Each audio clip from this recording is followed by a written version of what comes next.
అప్పుడు చూసుకుంటే అంటే జనరల్గా మమ్మీ డాడీ ఆర్టిస్టులు కాబట్టి అంటే ఏమనుకుంటారంటే దీని వల్ల మనకు అప్పుడు ఫైనాన్షియల్గా ఎప్పుడు ఎక్కువ ఉండేది కాదు, లేదన్నయ్య, అందరికీ తెలిసిందే. అవును. సో ఏమనుకుంటారంటే మన పిల్లలను చదువుకోవాలి, మంచి ఉద్యోగాలు సంపాదించాలి అని అనుకుంటారు. మరి మీకెందుకు ఇదే ఎక్కువగా కలిసి వచ్చింది? అంటే ఒక కుటుంబంలో అమ్మ నాన్న ఏ కార్యక్రమాలలో ఉంటారో అవే వస్తాయి కొడుకులకు కూడా, పిల్లలకు కూడా ఎక్కువ. చిన్నప్పుడు ఇక్కడ విశేషం ఏంటంటే ఇప్పుడు చదువు దేనికి, చదువు అంటే యాక్చువల్లీ చదువు అనే ఉద్యోగం పర్పస్ని తీసేస్తే చదువు అనే ఒక కార్యక్రమం దేనికంటే మనిషి విచక్షణ రహితాన్ని కోల్పోకుండా ఒక నడకలో ఉండడానికి. ఒక సిస్టమ్ ఉంటుంది కదా, ఆ సిస్టంలో బతకాలి. ఆ సిస్టంలో బతకాలంటే జంతువులు బతకవు, కొరకాలంటే కొరికేస్తాయి, వేటాలంటే వేటాడేస్తాయి. కానీ మనిషి కొన్ని విలువలతో బతకాలి. అందుకే చదువు విజ్ఞానాన్ని నేర్పిస్తుంది. ఆ విజ్ఞానం ఆ పుస్తకం మా ఇంట్లోనే ఉంది. మా నాన్న ఆ విజ్ఞానం కలిగినటువంటి పుస్తకం, పెద్ద పుస్తకం. మా నాన్న మా అమ్మే ఫస్ట్ నేను కూడా యాక్ట్ చేస్తాను, నేను కూడా చేస్తాను నాన్న అనేటప్పుడు నాన్నగారు రియాక్షన్ ఏంటి? చెయ్యి అన్నారా? ఆయన చదువు కంటే విలువ కళారూపాలకే ఇచ్చాడు. ఓకే. ఒక కళాకారుడు మామూలు విషయం కాదు కళాకారుడుగా తయారవడం. నిద్రపోతున్న జాతిని మేల్కొల్పేది ఒక కళాకారుడు మాత్రమే, ఇంకెవరికి సాధ్యం కాదు. కళాకారుడు ఆశించి కొన్ని చేస్తాడు, కొన్ని సమాజానికి మేలుకూరి చేస్తాడు కళాకారుడు. అందుకే కళాకారుడుగా నువ్వు అవ్వాలని చెప్పి మా నాన్న కూడా అన్నాడు. చిన్నప్పుడు నాటకాలు వేయించాడు, చిన్నప్పుడు డ్యాన్సులు వేయించాడు, డైలాగులు చెప్పాడు, అవన్నీ నేర్పించాడు. చనిపోయాడు. చనిపోయిన తర్వాత నాలో ఉన్నటువంటి ఆ కళని, ఆ నైపుణ్యాన్ని మా అమ్మ పట్టుకునింది. అక్కడ మా అమ్మ నన్ను మళ్ళీ ఈ ప్లాట్ఫామ్ మీదకి తిప్పింది. నాన్నగారి ఆశీర్వాదం ఏంటంటే కళారూపాలు ఉండాలి, చదువుకోవాలి.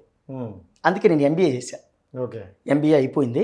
ఎంబీఏ అయిపోయాక నాన్నగారు కొన్ని అప్పులు అవన్నీ ఉంటే ఉద్యోగం చేసుకుంటూ బస్సులో కండక్టర్గా పనిచేశానన్న, కోమిట్ల సర్వీస్ అని చెప్పి అందులో కండక్టర్గా, అసిస్టెంట్ కండక్టర్గా పనిచేశాను. కాఫీ కప్పులు మోసా. కృష్ణచైతన్య కాలేజ్ కాకుటూరు నెల్లూరు దగ్గర అక్కడ జాబ్ అది ఎంబీఏ చేశా. నెల్లూరు పక్కన బుచ్చిరెడ్డిపాలెం అనే దగ్గర ఉద్యోగం కూడా చేశాను. అక్కడ అగ్రికల్చర్కి సంబంధించింది, వేరే కంపెనీ తరఫున. అవి చేసుకుంటూ కూడా డే బై డే గ్యాప్లో నాటకాలు, అదే ఈ సాంఘిక నాటకాలు, మిమిక్రీ ప్రోగ్రాలు పోయేటండి. ఇన్ని చేసుకుంటూ వాళ్ళు ఇచ్చే 150-500 పట్టుకొని ఎగ్జామ్ ఫీజులు కట్టుకుంటూ మా అమ్మల్ని చూసుకునేటోండి. అంటే పౌరాణిక నాటకాలు ఒక టైంలో పౌరాణిక డ్రామాలు పీక్స్ లెవెల్ ఉండే, పీకు.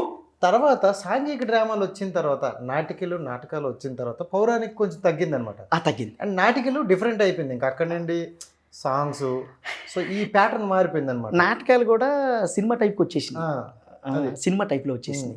అంటే ఇప్పుడు ఒక కాన్సెప్ట్, ఎలా ఉన్నావు, ఏముంది, మా నాయన వచ్చాడు, మా నాయన పనికి పోరా డబ్బులు వస్తాయి అన్నాడు, బడికి పోతే ఏమవుతుందా అన్నాడు.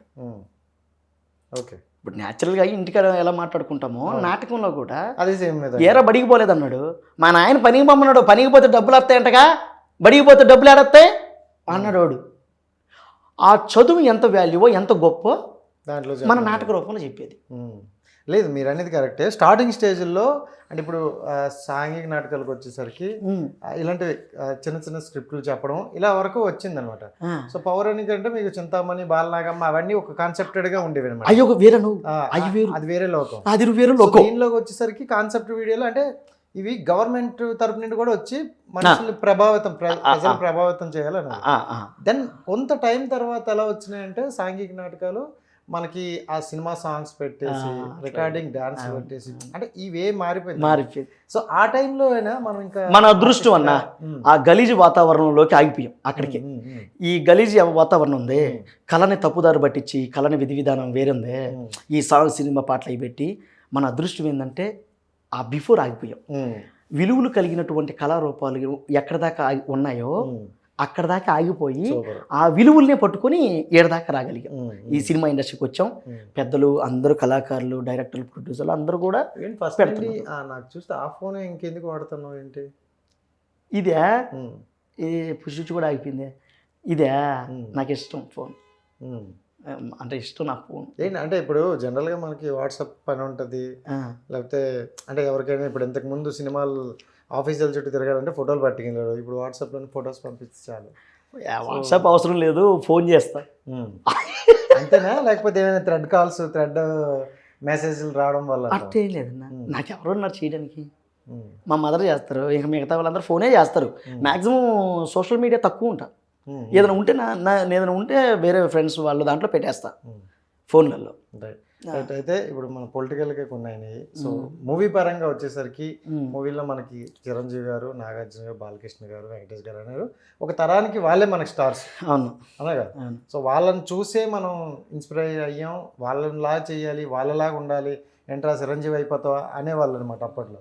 సో అంటే ఇప్పుడు ఆ జనరేషన్ది ఏమైనా పట్టుకున్నారా వాయిస్ చిరంజీవి నాకు గారి? ఇష్టం అంతే, మిమిక్రీ ఆర్టిస్ట్ కాదు కదా, నాకు ఇష్టం అంతే. అంటే చెయ్యమని అడుగుతారు కదా చాలా మంది. ఆహా లేదు, అంటే ఇక్కడ ఏంటంటే, అంటే మీ పాయింట్ నాకు అర్థమైంది.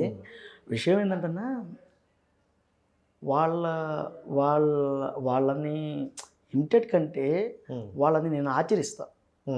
వాళ్ళలాగా మనం కూడా చెయ్యాలని అనుకుంటా, కానీ వాళ్ళలాగే మనమే చేయాలి, మనం కూడా ఉండాలి అని అది కాదు. ఎందుకంటే వాళ్ళకి వాళ్ళే ఉంటారు, వాళ్ళు ఉన్నాగా మళ్ళీ మనం ఎందుకు చేయడం.